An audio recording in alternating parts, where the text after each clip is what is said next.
क्या farmer registry करवाना जरूरी है? क्या बिना फार्मर आईडी के किसान या 2000 बीमा या कोई योजना रुक सकती है? अगर आपके मन में भी यह फार्मर रजिस्ट्री को लेकर सवाल है तो वीडियो आपके लिए इस बहुत जरूरी है।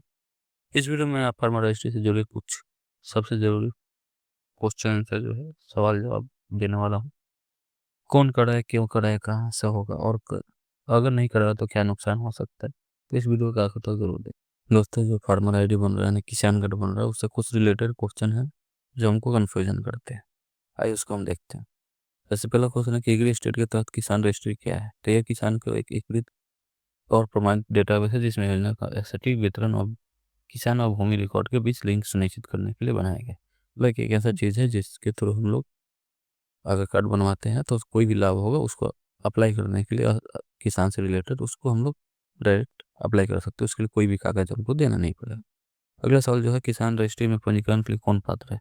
तो बिहार के सभी पात्र किसान और भूमि मालिक दोनों शामिल है। निर्धारित दिशा निर्देश के अनुसार पात्र है। नहीं, सभी लोग बिहार का हर एक व्यक्ति जिसके पास जमीन है वो पात्र है।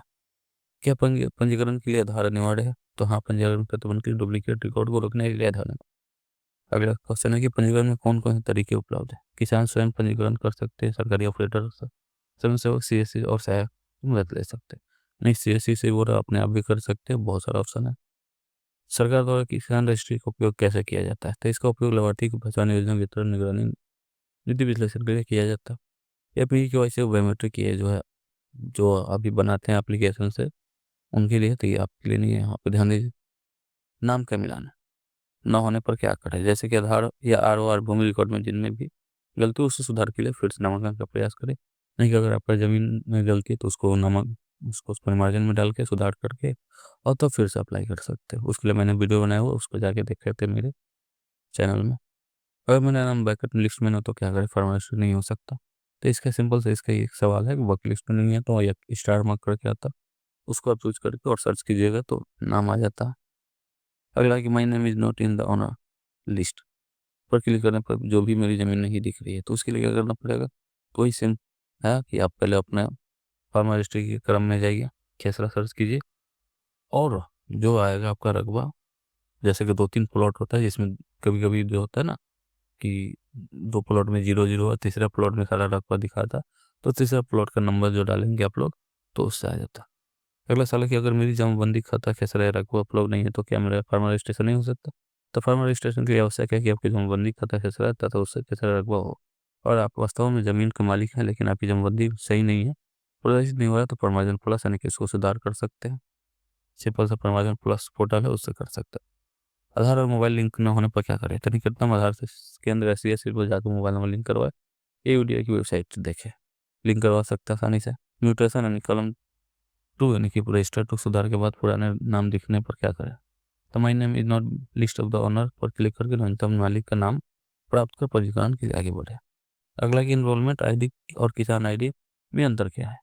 द इनरोलमेंट आईडी आवेदन की स्थिति ट्रैक करने के लिए स्थायी नंबर देता है और किसान आईडी जो है अनुमोदन के बाद यानी कि जो रजिस्टर हो जाता है 100% सक्सेस हो जाता है उसके बाद मिलता है।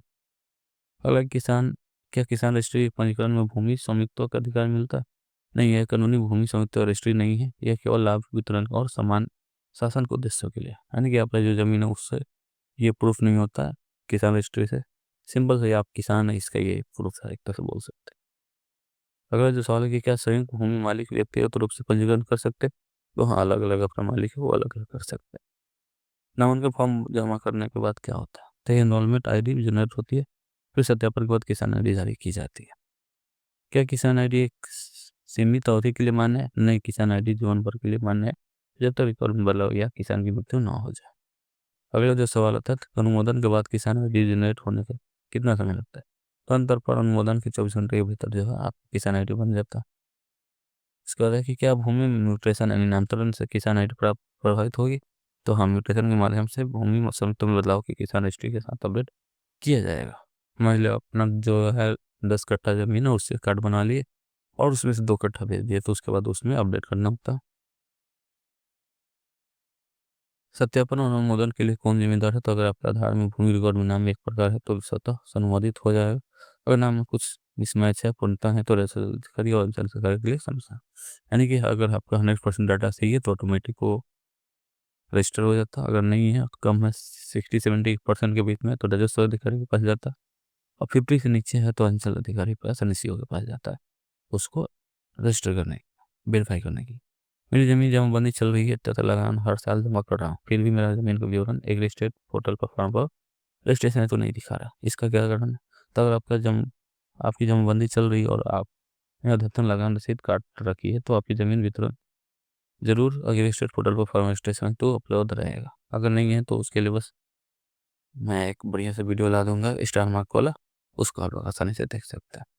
और देखिए बहुत सारा, जो अभी हम बताया कि बहुत सारा प्लॉट होता है जिसमें 0-0 डिसमिल होता है। तो जैसे यहाँ पे एक दिया हुआ है कि प्लॉट नंबर 716 और यहाँ पे डिसमिल में जो है रकबा 0-0, तो ये डालिएगा तो नहीं आएगा। सिंपल सा 719 जो है इसमें रकबा दिया हुआ, इसको डालिए तो आ जाता है। जैसा कि और भी बहुत सारा क्वेश्चन है, आप इसको देख लीजिए, समझ लीजिए कैसे करना है। ऐसा मैंने एक बढ़िया सा वीडियो बनाया हुआ है, इसको आप देख सकते हैं आसानी से। जमाबंदी संबंधित मूल दस्तावेज खतियान जमाबंदी तथा लगान रसीद, इन दस्तावेज की मूल प्रतियां ऑनलाइन प्रति लोगों के पास उपलब्ध होती है। इन तीनों दस्तावेज की मूल प्रति ऑनलाइन को प्रति पढ़ने की प्रक्रिया नीचे दी गई है, मैं आगे बताने वाला हूँ। जैसे कि जमाबंदी पंदी है या लगान रसीद है, कैसे पढ़ा जाता है, क्या क्या उसमें होता है, वो सब मैं बताने वाला हूँ। हाँ, यहाँ पे देखिए जैसे कि ये रहा रजिस्टर 2 का एक कॉपी, इसमें जो था आप आसानी से इसको पढ़ सकते हैं। जैसे कि हम यहाँ से शुरू करें, तेल लगान रसीद संख्या एक वर्ष होता है, जब जब आप लगान कटाइएगा इसमें रिकॉर्ड लिखा जाता है। रैयत के नाम रहता है, राजस्व ग्राम संख्या रहता है, भूमि रकबा होता है यहाँ पे, और हल्का संख्या ये रहा, और खाता संख्या यहाँ पे रहता है, थाना संख्या ये रहा। और ये अगर आप चेंज वेंज करवाते हैं तो यहाँ पर रहता है, निर्धारित लगान ये रहता है। तो इससे आप आसानी से समझ सकते हैं। फिर आता है कि ये रसीद कैसे हम लोग पढ़े। तो रसीद पढ़ने के लिए सिंपल सा यहाँ पे देखिए, निर्गत लगान रसीद की संख्या ये रहा। फिर उसके बाद यहाँ पे आपका अंकित खेसरा नंबर यानी प्लॉट नंबर होता है।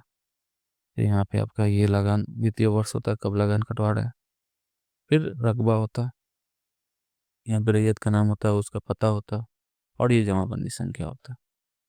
अगले ऑनलाइन जमाबंदी पंजी में कैसे होता है, तो ये देखिए यहाँ पे वर्तमान भाग पृष्ठ संख्या होता है, ये जमाबंदी संख्या लिखा हुआ है, आप इसको आसानी से पढ़ के आप देख सकते हैं।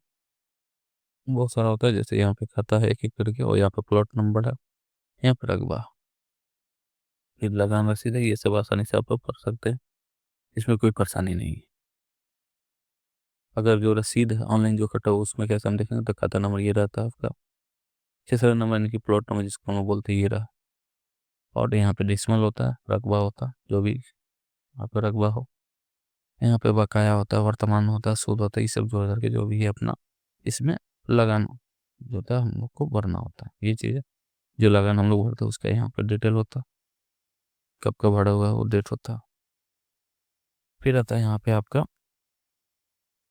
खतियान। खतियान कैसे पढ़ा जाता है, तो इसको आसानी से आप देख सकते हैं। ये तोजी नंबर होता है, रजिस्टर थाना नंबर होता है, परगना नहीं कि आपका गांव का नाम होता है। फिर यहाँ पे रैयत का खाता नंबर होता है, फिर रैयत की इस तरह विवरण होता है, फिर उसका दिए सारा प्लॉट नंबर होता है रैयत का जो भी हो। फिर यहाँ पे जवत भी होता है, उसको हम लोग आसानी से पढ़ सकते हैं। और ये इस भाग में जो होता है रकबा होता है आपका, यहाँ पे जो भूमि का किस्म होता है, कौन सा है, खेती है या घर वाला भूमि है, ये सब आसानी से आप लोग इसको खतियान को पढ़ सकते हैं, देख सकते हैं। तो ये सब रहा, सोच बता दिया। कोई प्रश्न हो, कोई भी दिक्कत हो तो हमको कमेंट बॉक्स में बताइए, मैं इसको ज़रूर दूर करने की कोशिश करूँगा। और अगर आपको इसका ये पीडीएफ चाहिए तो हमको कमेंट में बताइए, हम पीडीएफ को प्रोवाइड कर देंगे। बस सिंपल से ये कीजिए, आप इसको कीजिए और आसानी से अपना बना सकते हैं। तो दोस्तों, फार्मर स्टडी से जुड़े सभी ज़रूरी सवालों का जवाब आपको इस वीडियो में मिल गया होगा। अगर कोई भी और भी सवाल रह गया है जो आपके मन में है तो उसको मैं कमेंट बॉक्स में आप पूछ सकते हैं, मैं उसका जवाब ज़रूर दूंगा। अगर इस वीडियो जो अगर उपयोगी लगा हो तो लाइक करें, और ऐसी सही जानकारी के लिए हमारे चैनल को सब्सक्राइब करें। चैनल को सब्सक्राइब करें, लाइक करें, शेयर करें